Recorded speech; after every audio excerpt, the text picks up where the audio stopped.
Fish farming में आपका स्वागत है। व्यूवर्स कृपया चैनल पर बने रहें। अगर चैनल पर नए हैं तो चैनल को सब्सक्राइब कर लें और कमेंट में अपनी राय दें। अगर आप मछली पालन करना चाहते हो और किसी तरह का प्रॉब्लम हो रहा है, मछली मर रही है, मछली में प्रॉब्लम आ रहा है या कोई भी चीज़ में प्रॉब्लम आ रहा है, तो आपको हम मिलाएंगे एक्सपर्ट से और इसका नंबर आपको पिक्चर पर डिस्प्ले हो रहा है, आप डिस्प्ले पर देख सकते हैं और नंबर्स को। और अगर कोई प्रॉब्लम हो तो व्यूवर आप हमारे कांटेक्ट करेंगे, रात को 8 से 10 बजे के बीच कॉल करेंगे या कॉल करके टाइम पता कर लेंगे। उस टाइम पे आपको बताया जाएगा कि कौन सा टाइम आपके लिए उनको जवाब देने के लिए सूटेबल होता है, क्योंकि हर वक्त हम लोग कॉल पे नहीं बता सकते हैं, हमारे लाखों व्यूवर्स के कॉल आते रहते हैं। तो चलिए आज हम आपको मिलाते हैं जिनका पास कम से कम 15-20 पोखर है और जिनका आमदनी कम से कम प्रत्येक महीना 10 से 20 हज़ार डॉलर है और वो हैं, इनका नाम है मकसूद। आज हम उनके फिश फार्मिंग में हम आए हुए हैं और हमारी पूरी टीम आई हुई है। तो चलिए हम मिलाते हैं आपको उस हस्ती से जिसका नाम है मकसूद। हाँ मकसूद जी बताइए, हम रोबस्ट न्यूज़ चैनल की तरफ से आए हुए हैं। इससे पहले भी हम आपके फार्म में आ चुके हैं और कई बार आपसे इंटरव्यू ले चुके हैं।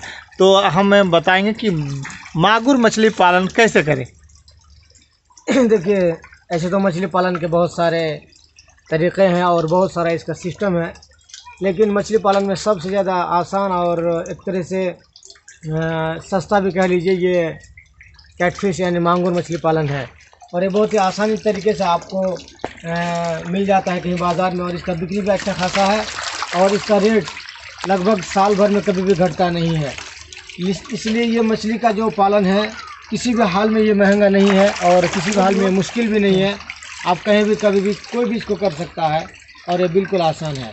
अच्छा, इसमें परेशानी क्या आती है बताएंगे? जो नया है वो कैसे इस काम को स्टार्ट करेगा, इसके लिए कितनी पूंजी का होना ज़रूरी है? देखिए, इसमें तो खैर एक होता है आप व्यवसाय के लिए और एक होता है आप ऐसे ही साइडली पाल रहे हैं, इसको पार्ट टाइम जॉब कहते हैं। अगर आप इसको पार्ट टाइम करते हैं तो आपके पास अगर मान लीजिए एक 2-3 कट्ठा या उससे भी बड़ी या छोटी भी आपके पास अगर पोखर है तो आप उसमें एक अच्छा सा इनकम कर सकते हैं। और आप पार्ट टाइम उसमें मछली डाल करके आप जो नौकर पेशा हो या फिर कोई भी काम कर रहे हो तो वो आप काम करते रहेंगे, साथ साथ में इसमें कुछ मछलियाँ छोड़ करके आपको पालन करते रहेंगे, इसे खिलाते रहेंगे, तो आपको दोनों काम हो जाएगा। आपका जो प्रोफेशनल काम है वो भी हो जाएगा और साथ साथ मछली पालन भी हो जाएगी। कुछ लोग बायोफ्लॉक के बारे में कहते हैं, बायोफ्लॉक में आपका क्या विचार है? हम ये इसके बारे में कुछ जानकारी चाहते हैं। ये हो गया इनलैंड यानी ज़मीन के अंदर, और एक होता है बायोफ्लॉक। बायोफ्लॉक उसको आप बगैर ट्रेनिंग के नहीं कर सकते हैं और वो एक ट्रेनिंग ही के थ्रू आप कर सकते हैं। वो थोड़ा सा डिफ़िकल्ट होता है, हालांकि उसमें फ़ायदा और नुकसान ये हम नहीं कह सकते कितना ज़्यादा कितना ये है, लेकिन मेरा ये ख़ास मशवरा है कि आप जब तक ट्रेन याफ्ता ना हो तब तक ना करें। लेकिन इस मछली को अगर आप करेंगे और इनलैंड करेंगे ज़मीन के अंदर तो कोई ट्रेनिंग की ज़रूरत नहीं है। आप बीज सीधे खरीदिए और बीज डालिए। इसके लिए कौन सा मौसम अच्छा होता है उस पर आप अपना विचार देंगे? देखिए, मछली के लिए ऐसा उमूमन गर्मी का मौसम अच्छा होता है। मंथ बताएंगे, अंग्रेजी में मंथ बताएंगे। इस मछली का पालन आप जो है ना मार्च से लेकर के नवंबर तक कर सकते हैं। वैसे इसका ब्रीडिंग का टाइम क्या होता है? इसका ब्रीडिंग का टाइम जैसे अभी अप्रैल से लेकर के अगस्त तक महीने तक है। अच्छा अच्छा। ये कितना पानी इसके लिए ज़रूरत होता है, हमें उस पर जानकारी देंगे। किसी भी अधिकतर व्यूवर्स हमारे ये क्वेश्चन करते हैं कि कितना पानी होना चाहिए, यानी कितनी गहराई चाहिए, कितना फीट की गहराई चाहिए और कितना गहराई में हमें मछली पालन चाहिए, उसकी मछली की साइज़ कितना होना चाहिए, इस पर आप अपना विचार व्यक्त करें। देखिए, आप अगर किसी भी तरह का मछली पालन कर रहे हैं तो उसमें कम से कम 3 से 4 फीट मछली पानी होना ज़रूरी है। और आप अगर इसमें बीज डालते हैं जो बिल्कुल छोटा होता है, 2 इंची और 1.5 इंची का होता है, तो उसमें आपको एक चीज़ ध्यान में रखना है कि पानी उसमें 3 फीट होना चाहिए। और ज़्यादा अगर पानी होगा उसमें तो आपको परेशानी होगी और उसमें मछली मारने का डर रहेगा। लेकिन जो बड़ी मछलियाँ होती है जिसका साइज़ 50 ग्राम से ऊपर हो, आप अगर उसमें 4 फीट 5 फीट तक पानी डालेंगे तो कुछ भी असर नहीं करेगा आपको ग्रोथ में और बढ़ने में।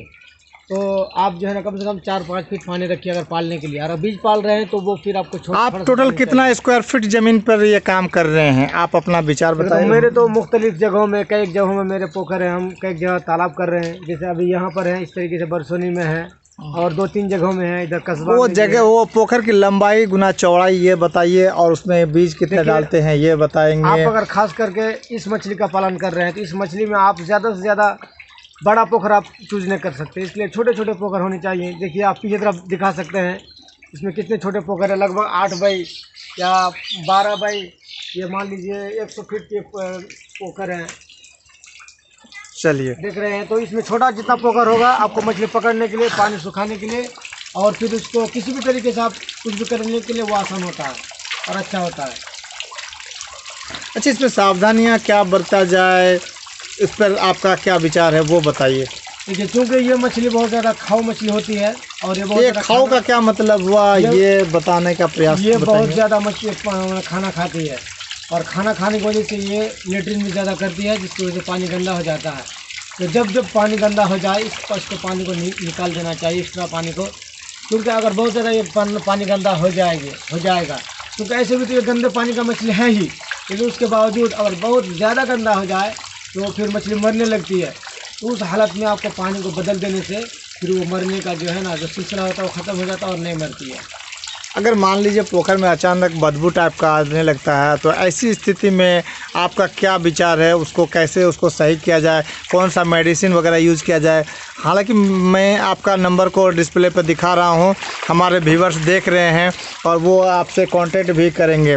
आपको हो सकता है कि हमारे व्यूवर्स से असुविधा भी हो, तो उसके लिए उन्हें मैं ये सलाह दूंगा कि वो 8 से 10 बजे रात को ही कॉल करें और वो आपसे एक टाइम ले लें। फिर भी आपको मैंने एक क्वेश्चन दिया कि अगर वो पानी में अगर वो मतलब कि स्मेल आने लगे, ऐसी स्थिति में आप अपना विचार देते हैं, कैसे उसको सही किया जाएगा वो बताएं। देखिए अगर पानी में बदबू होने लगे तो इसमें सबसे पहले आपको चूना का छिड़काव करना चाहिए। चूना किस तरह से डालना चाहिए, इस पर आप अपना विचार बताइए। चूना को भिगा करके कम से कम उसको 72 घंटा या कम से कम 24 घंटा रखना चाहिए। जब पूरी तरीके से वो भीग करके ठंडा हो जाए तो फिर उस पानी का घोल बना करके उसमें छिड़काव कर देना चाहिए। उसके बाद बाज़ार में आजकल दवाइयाँ आ रही हैं, जिसमें सिफेक्स नामी एक दवाई है। सिफेक्स, उसका स्पेलिंग क्या है, ज़रा बताने का कष्ट करेंगे, हमारे दर्शक देख रहे हैं उसे। अच्छा मैं स्पेलिंग तो नहीं बता सकता हूँ, लेकिन सिफेक्स नामी दवाई है जिसका आपको कई के ml अगर इस्तेमाल करेंगे, मान लीजिए आपके पास एक छोटा सा तालाब है जिसमें लगभग 50,000 लीटर पानी हो, तो उसमें भी आप 20 ml अगर डालते हैं, सिर्फ ओनली 20 ml, तो फिर वो पानी के जो एक बदबू होता है उसको भी दूर कर देगा और पानी को साफ़ कर देगा।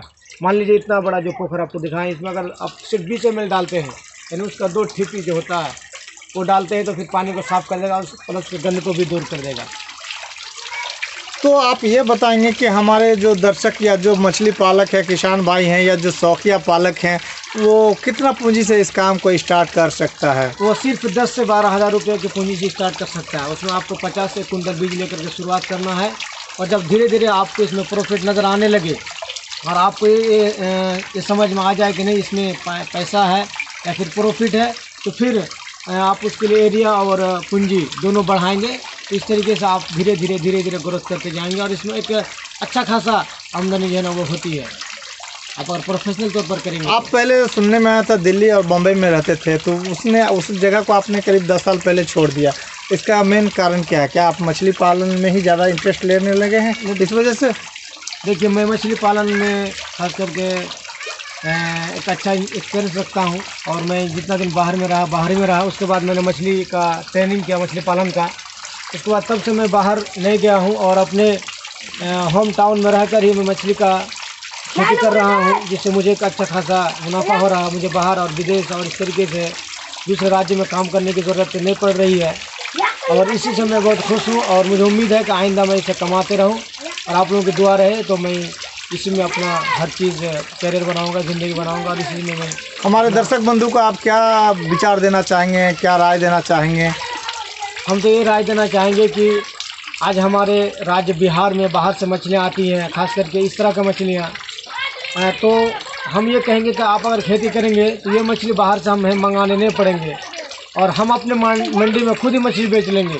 तो मतलब ये है कि हमें इस चीज़ की कमी है, तो इस कमी को हम जैसे और आप जैसे युवा ही पूरा करेंगे, और इसमें कमी भी पूरा होगा, और इस तरीके से एक आपके जेब में पैसे भी आएंगे। दोनों चीज़, एक तो हमारे खाने के लिए मछली उपलब्ध होगा, दूसरी बात हमारे पास पैसे आएंगे। तो चूँकि बिहार के लोग इसमें बहुत ज़्यादा जानकारी नहीं रखते हैं, इसलिए इस तरह की खेती नहीं करते। हालांकि बंगाल में और अनेक दूसरे राज्यों में इसकी खेती होती है, जो वो लोग आकर के बिहार में पैसा मैंने लेके जाते हैं हमारे पूंजी को। तो हम ये कहेंगे कि आप खेती करें, पैसा भी कमाएं और अपने देश को भी बचाएं, दोनों तरफ। अभी आप देख रहे थे मकसूद से, और मकसूद से हमने बात किया, और ये 20 से 30 हज़ार डॉलर पर ईयर कमाते हैं, जो कि इंडियन करेंसी में होते हैं। तो आप भी इस काम को स्टार्ट कर सकते हैं। दर्शक बंधु, वीडियो पर नंबर डिस्प्ले हो रहा है इनका, इन एक्सपर्ट का। अगर मछली पालन करना चाहते हैं तो आप इनसे संपर्क भी कर सकते हैं, इससे राय विचार भी ले सकते हैं, सजेशन ले सकते हैं। हम मकसूद जी से एक बार और पूछना चाहेंगे कि दर्शक बंधु को कुछ अपने तरफ से विचार देना चाहते हैं तो बोले। देखिए, खास करके बिहार में सबसे ज़्यादा जिस प्रॉब्लम है वो है बीज का, क्योंकि लोगों के पास बीज उपलब्ध नहीं हो पाते हैं। क्योंकि हम लोगों ने मछली का ट्रेनिंग किया है तो हमें बताया गया है कि सस्ता और अच्छा और ज़्यादा ग्रोथ करने वाला बीज, तो इसके लिए मैं हर तरह के मछली के बीज वो बेचता हूँ, जैसे रेहू, कातल, मेरिक, बाटा, silver carp, grass carp, China पोटी, कोई और पावदा, टेंगरा, देसी मांगूर, देसी सिंगी और ये थाई मांगूर। इसलिए आप हमारे नंबर पर कांटेक्ट करें और मैं आपको हर तरह का, बिहार के किसी भी ज़िले में हो, आप कहीं भी हो, हम आपको बीज पहुंचाएंगे और बिल्कुल ट्रांसपेरेंट के साथ, जिसमें आपको किसी भी तरह कोई ठगी का शिकार नहीं होंगे आप, और एक गारंटीड बीज आपके पास होगा। इसलिए आप निसंकोच हमें कांटेक्ट करें और आप जो है ना हमसे फ़ायदा उठाएं, और हम मुफ्त में आपको सलाह भी देंगे, मशवरा भी देंगे और कैसे क्या करना होगा। लिहाजा बिल्कुल आप जो है ना चुके और आप करें। बहुत बहुत शुक्रिया मकसूद जी, और हम दर्शकों को अपने ओर से अभिवादन करेंगे और कहेंगे कि आप अगर इस काम को करना चाहते हैं मछली पालन, तो बहुत बहुत शुक्रिया हमारे चैनल पर बने रहने के लिए। चैनल पर अगर आप नए हैं तो चैनल को सब्सक्राइब कर लें और घंटी बजाना ना भूलें, और अपनों का ख्याल रखें, मास्क लगाएं। कोरोना वैक्सीन का अगर आपकी बारी आता है तो आप उसे ज़रूर लगाएं। आपका दिन शुभ रहे। Thanks audience, thanks listener.